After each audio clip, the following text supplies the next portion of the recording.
Sandy Cutler, the CEO of Eaton, presented at an industry conference yesterday. Now, they reiterated guidance, but what was the biggest takeaway for you?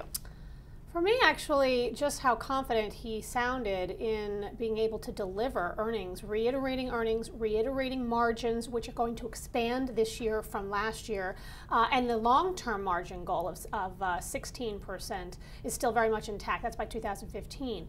And I think that he did a very good job explaining the Cooper acquisition, which we've talked about ad nauseum, but he really did a good job in explaining that 80% of their business going forward on a pro forma basis will really be more multi-industrial versus just cap goods. So it's going to be aero, hydraulics, and electrical. That's going to be the 80% of the revenue mix.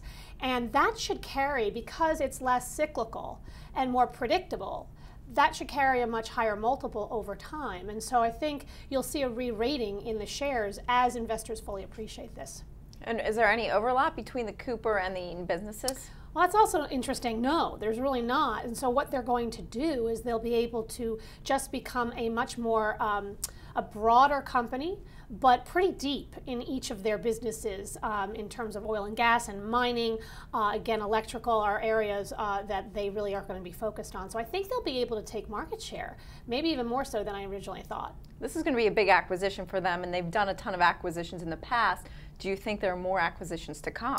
No, he actually did say that they've done 60 acquisitions since 2000, but this is by far the biggest, and it's really transformational. It really changes the dynamics of the company and the growth trajectory, in my opinion. So I don't think you're going to see deals for a while of this company, though that said, they will still generate this year about $1.1 billion, $1.4 billion in free cash flow. So they will be able to then eventually get back to dividend buybacks and that kind of thing. So I expect this isn't the end. I think this is just the beginning.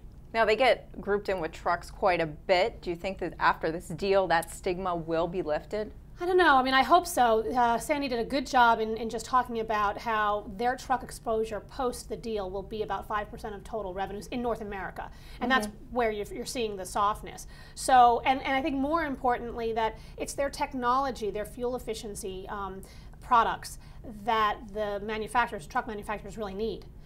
To meet the emission standards. So they feel really good that even if you do see overall slowdown, they'll continue to see growth in their underlying business. And then just quickly, you own this stock, but you have been taking some profits in it. Right. What's it look like as a percentage of your portfolio now, and where would you be a buyer? Yeah, I mean, it's one of our larger industrial positions, but it's run 10 points from its low, and we were buying at 38, so now it's 48.